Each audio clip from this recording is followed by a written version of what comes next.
tu fais partie de la nature et je fais partie de la nature. Et j'ai besoin de me reconnecter à ça, de me reconnecter aux énergies de la nature, à un environnement sans électromagnétisme, sans béton armé, sans produits chimiques. Donc, passe au moins 2, 3 heures chaque semaine dans la nature, sentir la terre, sentir l'herbe, marcher nu dans l'herbe, pieds nus, et tu peux te rouler dans l'herbe, sentir voilà, l'énergie des arbres, les regarder, regarder les papillons, les oiseaux. Voilà, ça ce sont des choses fondamentales que l'on oublie et besoin de se décharger. Et si tu es dans un environnement très électromagnétique, si tu travailles sur un ordinateur, si tu passes beaucoup de temps, ou quel que soit l'outil électromagnétique, ben, essayez de passer chaque jour un petit moment dans la nature. Ça peut être un parc dans la ville, un jardin, et marcher pieds nus dans l'herbe. Voilà, se décharger en énergie électrique, en surcharge d'énergie électrique, et te recharger en... Waouh. Voilà, donc ça c'est vraiment pour moi la base. Et puis évidemment il y a l'alimentation. Alors ça c'est le grand truc, c'est à la fois je dirais le plus facile parce que bah, on peut choisir à tout moment ce qu'on met dans notre corps. Donc notre corps c'est pas un sac dans lequel on fourre des choses, quoi. Donc c'est à la fois le plus facile parce que je peux choisir, ben voilà, ça je le mange, ça je le mange pas.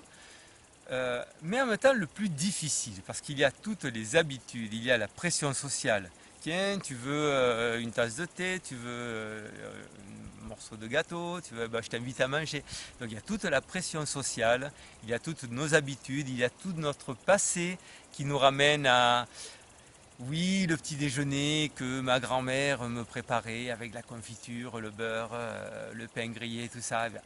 Ben, ces trucs, on va avoir du mal à s'en débarrasser parce que ben, on va avoir l'impression que si on ne déjeune pas comme ça, ben, quelque part on rejette notre grand-mère qu'on aimait tant et on n'a pas envie de la rejeter, notre grand-mère.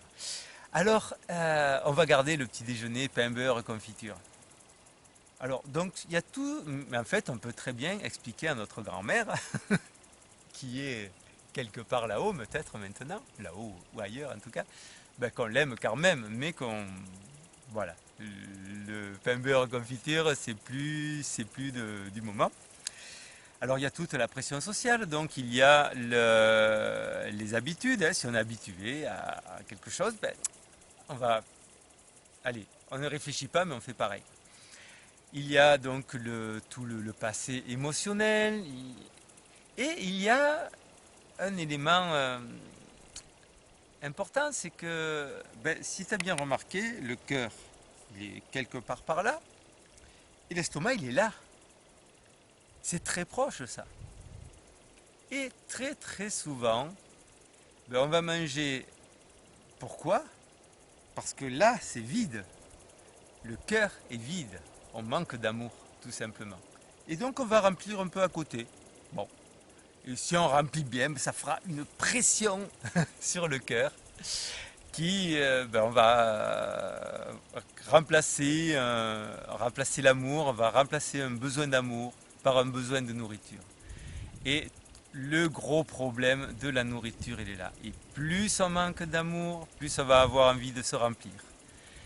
Et plus on va chercher des nourritures compliquées qui vont aussi un autre phénomène, c'est que la digestion, c'est un processus qui demande énormément d'énergie au corps.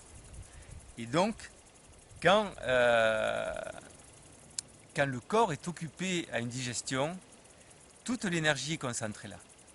Et il n'y a plus d'énergie pour le cerveau. Et donc, on est un peu court-circuité au niveau du mental et au niveau des émotions. Il t'est peut-être arrivé de faire ce qu'on appelle un bon repas. Essaie de te souvenir dans quel état émotionnel et mental tu es après ce bon repas. Tu es déconnecté.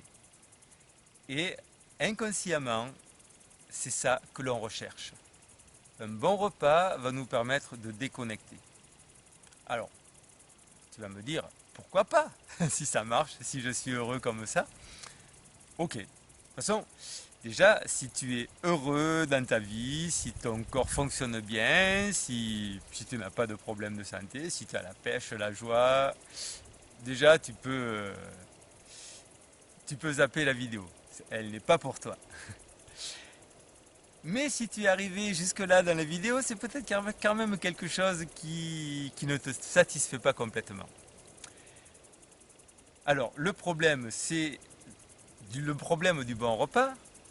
Bon, ça nous déconnecte, ça court-circuite, ok. Alors, bon, on a plein d'autres outils, on n'a pas que le bon repas, hein. L'alcool, c'est un super truc, le tabac, c'en est un autre. Toutes les drogues diverses, les herbes, enfin, bon, c'est pareil, hein. Bon, mais on peut se droguer aussi avec plein de choses, avec le travail, avec la fatigue. Bon, restons sur l'alimentation. Alors, le problème, c'est que ça déconnecte, certes, mais le corps, il souffre. Il va souffrir à devoir digérer tout ça, enfin, digérer. À partir d'une certaine dose, c'est plus de la digestion, c'est de l'élimination. Il va chercher à se débarrasser le plus possible de tout ça. Donc, alors on élimine et on ingère, on élimine. Alors beaucoup de fatigue. euh, bon, ça a un coût aussi en argent parce que plus on mange, plus ça coûte cher. Et bon, ben, résultat négatif puisque non seulement on n'a rien apporté de valable à notre corps, mais on ne lui a apporté que du travail et des problèmes. Et donc, ben, vieillissement accéléré, fatigue, et puis émotionnellement, ben, ça va marcher de moins en moins bien.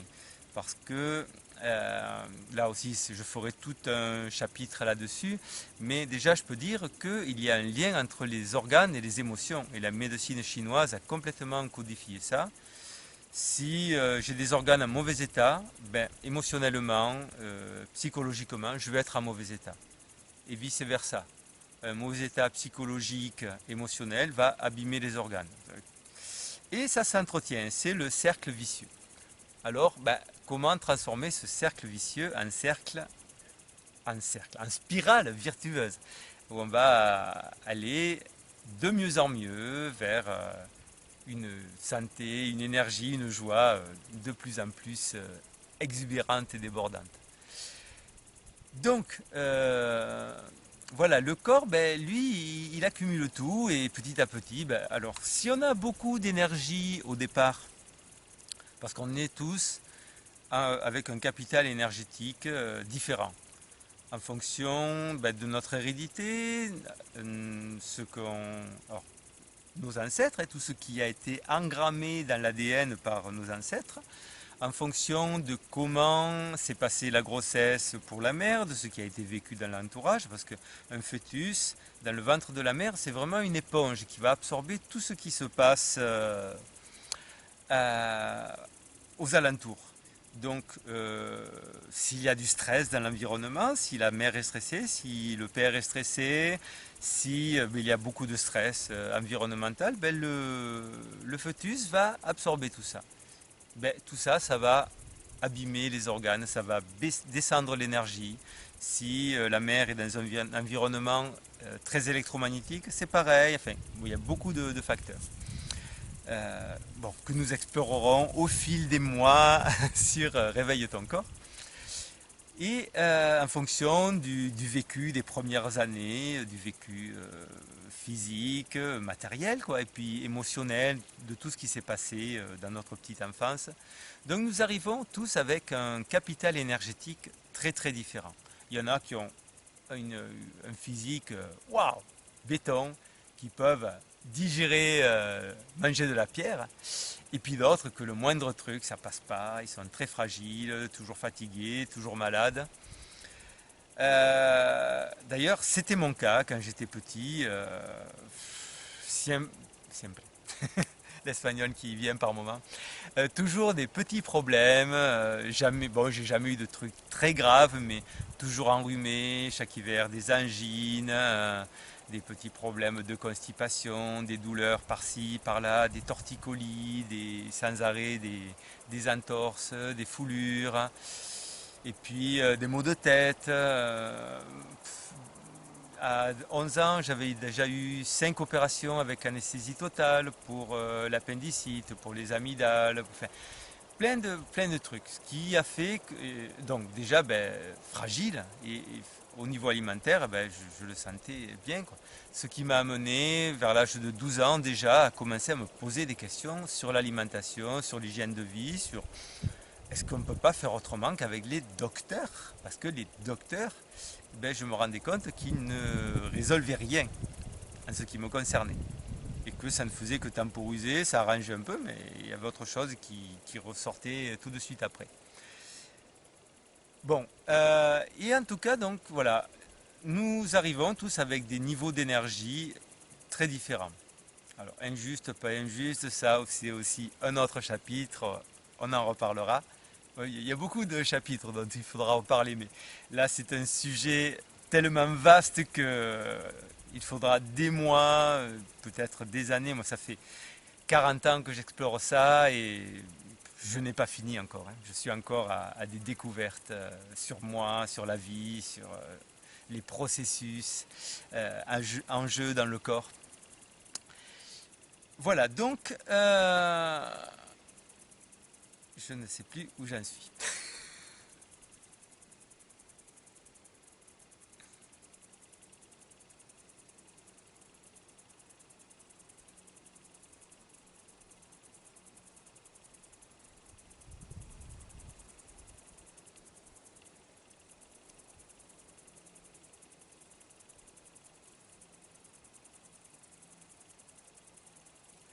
Voilà, alors c'est un petit tour de la question, un peu rapide, mais voilà, il me semblait important de poser un peu le tableau, de poser le décor et voir ce que nous allons explorer au fil des semaines et des mois suivants. Alors, l'alimentation, ça va faire l'objet d'une prochaine vidéo la semaine prochaine, avec donc la vision de l'alimentation par les hygiénistes. Comment est-ce qu'ils en sont arrivés à certaines conclusions, pourquoi, les études qui ont été faites. Donc nous allons explorer ça ensemble. Et alors, donc pour cette semaine, les petits exercices que je te propose, donc que tu peux mettre en pratique déjà tout de suite, c'est chaque fois que tu manges, que tu vas manger, te poser la question, est-ce que j'ai faim? Est-ce que mon corps a besoin de carburant, a besoin de nourriture? Donc, différencier le oui, j'ai envie, ouais, ça me fait envie, j'ai envie de cette pomme, de ce raisin ou de ce chocolat. De, est-ce que j'ai faim? Est-ce que mon corps a besoin de carburant? Deuxième question, est-ce qu'il a besoin de ce carburant-là? Donc je vais lui donner, si je lui donne un bonbon, une tasse de café ou un fruit, une tomate, je peux prendre mon fruit. Est-ce que mon corps, parce que voilà, le thème c'est ça, hein, dissocier nos envies, nos bugs, nos histoires émotionnelles de ce dont a besoin notre corps. Donc, est-ce que mon corps a besoin de ce que je vais lui donner maintenant? Est-ce que mon corps a besoin de cette tomate? Est-ce que ça va lui faire du bien? Puisque il me semble que le processus à la base, c'est vraiment de nourrir le corps, apporter des éléments au corps. Si on se rend compte qu'on mange uniquement pour des besoins émotionnels, peut-être qu'il est intéressant d'aller voir un peu pourquoi, qu'est-ce qu'il y a derrière ça. Donc, bon, là aussi, on en reparlera. Donc, première chose, est-ce que j'ai faim? Deuxième chose, deuxième question, est-ce que mon corps a besoin de ce que je vais lui proposer maintenant? Troisième point, respirer, prendre du temps dans la journée, quelques secondes, hein, c'est pas long, mais respirer. Je te donne rendez-vous à la semaine prochaine et bon, je t'invite à me laisser encore des commentaires, des questions, ton avis sur tout ça. Je te souhaite une bonne semaine et à tout bientôt.